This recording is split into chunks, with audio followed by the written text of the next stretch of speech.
after you have decided on the title of your paper, and then you started to compile references from different sources, hopefully from academic journal papers, now you can start to see the landscape of the topic. If you are talking about marketing of agricultural products in Jogja, now you see you can map out the potential of agricultural products in Jogja. You can look at different perspectives of marketing because you have known what marketing is about. You know the conditions of Jogja already because you've got references about Yogyakarta. Now, the next assignment would be for you to make a mind map of all those different articles, all those different journal papers that you have read.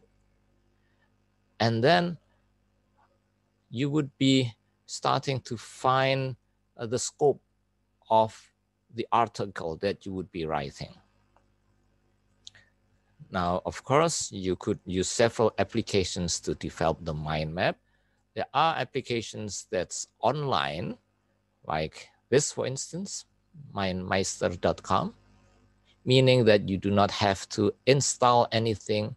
Just go to the website, any website that can make mind maps. And then you could also use applications that you would install on a computer or even on your handphones. And then you would be exporting it to two formats. It could be a .mind or the original format that your mind mapping application uses, and also put it into a JPG format so we can easily look at it. Or if it's a large one, it could be a PDF format. So we'll see which one would be better depending on the size, of course, and how the resolution of the picture is. Now, first, let's take a look at the different types of mind map that are available. Okay, so this is a mind map in which you would be having to use your hand to draw. Not everyone can draw well. So in this case, this is not for me because I wouldn't be able to draw something as good as this, but it might be good for you. But that's not the type of format that we are looking at. But just to give you an example how a mind map works, first in the middle, you would be writing down the main topic of your writing of your paper. In this case, it's about time management. And then time management, what are the components of time management? For instance, there's a 5W and 1H, who, what, where, when, why, and how. So one branch, the first branch going out would be 5W and 1H. And the sub-branches would be who, what, where, when, why, and how. Another example would be the branch called effectiveness. And then how do you achieve effectiveness? Take a look at the sub-branches here by making action plans, setting priorities, setting goals, making diaries, and arranging meetings, and so on. So you can, in one glance, see the whole scope of time management, and you can quickly see what you need to do if you want to manage your time better without reading any books. There are several books, thick books, talking about time management. But without that, just by looking at this one page, you could understand what time management is. Another one here, this is a more formal one, made using the computer. This is Tony Busan's Guide to Mind Mapping. Tony Busan is the person who reintroduced mind mapping through his book. He was advocating for the use of mind maps. this is how to make a mind map. In a mind map, you should have a structure. You should choose the paper that you want to use or the format of the paper that you want to use. Choose the lines, about wording, about making or using images, and about coloring. Now, what about structure? Okay, this is the first branch, structure. It should be clear. How do you make it clear? By giving it an order, a good order. That's the first branch. Another branch here. Okay. And then the next one is BOA. What is BOA? Basic ordering and ideas, and so on. So you can see the use of the branches and sub-branches. The further away, it would be explaining the branch that comes before it. Now, this is a more very formal mind map, and this type of mind map would probably be better suited for academic papers. You can see here, the topic is about virtual electronic health records. Now, who are the key players? Who are the ones that would be having a stake, an interest in the virtual electronic health record? It could be the physician. It could be the registration officer. It could be technical support, the lead nurse, and so on. These are the people that might be involved that would be affected by the electronic health record. What about the education that is needed? The education could be given through training. There are two types of training. The training would be addressing culture change and also addressing education. And then you have more explanations here.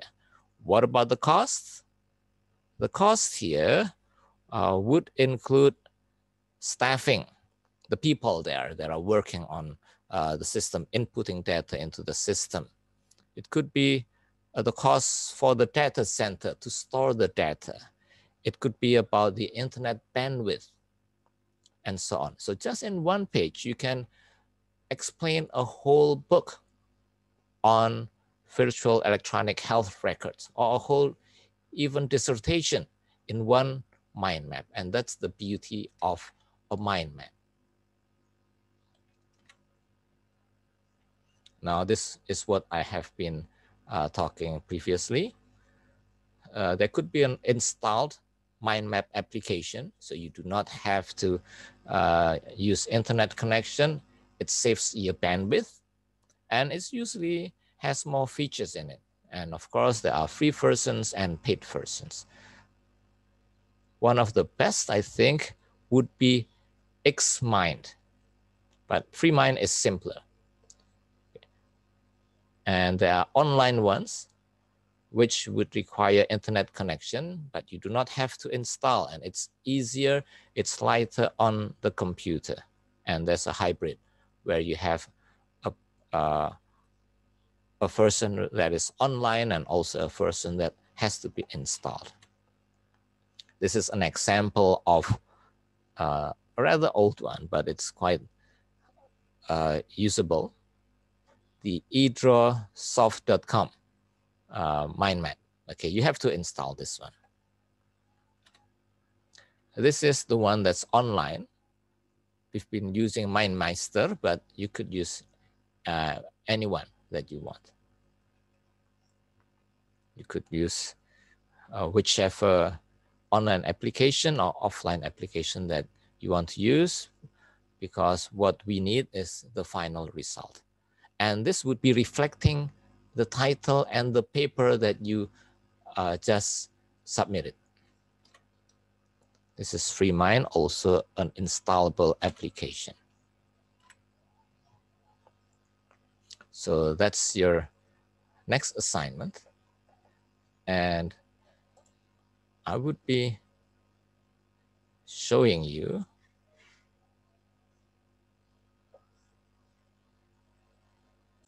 okay, so this is the mindmaster.com application, you can easily use it to make a mind map.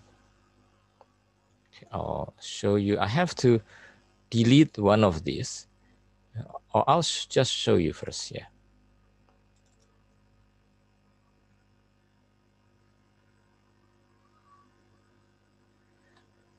Okay, this is the online marketing of SMEs in Sragen.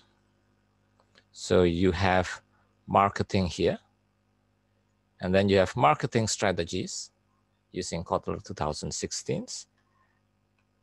And then each of them, marketing, you have offline marketing and online marketing. For online marketing, you would be able to take a look at the hardware requirements and platform choice. And then about marketing strategies itself, there would be product, price, place, promotion. And then you might want to talk about SMEs. SMEs, you would be giving definitions. You would be talking about SMEs, small and medium enterprises in Yogyakarta. And then you would be talking about small and medium enterprises in the region in Sragen, for instance. And then here you have about Sragen itself, the population, GDP, trade, and so on, number of SMEs. And then here you have the methodology that you want to use. This is the background. This is the type of interviews that you would be doing, and so on. And these are other definitions. It's very easy to make. For instance, if you want to write more about it, just click this, and then you press enter. If you press enter, you'll open a new branch. Okay, so this is about online marketing, for instance. Online marketing, if you press tab, you would be making a branch again. Let's say this is websites. And then if you press enter, you'll have a sub-branch from online marketing. It would be, let's say, e-commerce platforms. If you enter again, you can write Instagram and so on. It's so simple. It's so easy. Okay, so that is your next assignment. And there are other tools as well as that you need to do, that you need to use actually. Aside from mind mapping, there are several other tools that you should know. For instance, about cloud storage. Of course, to make sure that you don't lose your data, your valuable data, you could use Dropbox, Google Drive, OneDrive, and so on. And then there are referencing tools. You should also take a look at that, even though it's not an assignment, but take a look at that. This is an example of EndNote. EndNote is an application that you could use to help arrange, to help organize all your references. And all your references are here. You can take a look at the preview. You can see the whole document, and then you can arrange it into several groups depending on the subtopics that you're talking about. This is also another example of EndNote, but there are several others as well. So you're free to use whichever one you want to use. And of course, there's something else that I have been talking about. It's about Turnitin. So Turnitin or other applications like that is a tool for plagiarism checking. So basically, every academic paper should be unique. You should make it yourself. You should not copy and paste. That's why we need tools like that. Tools to make sure that you would be writing on your own and checking whether there is something that's similar on the internet. And then you would be, if it's a thesis, then you would be submitting the result of Turnitin. Now you would be getting a result, let's say 80% or 90%. That's a level that is allowed. If it's less than a certain amount of percent, then you are regarded as having copied the work. So that's something that's really unaccepted in academic work, because you have to make your own work and it should be original. So those are the main tools that can help you make an academic paper, and I hope that was useful. Thank you.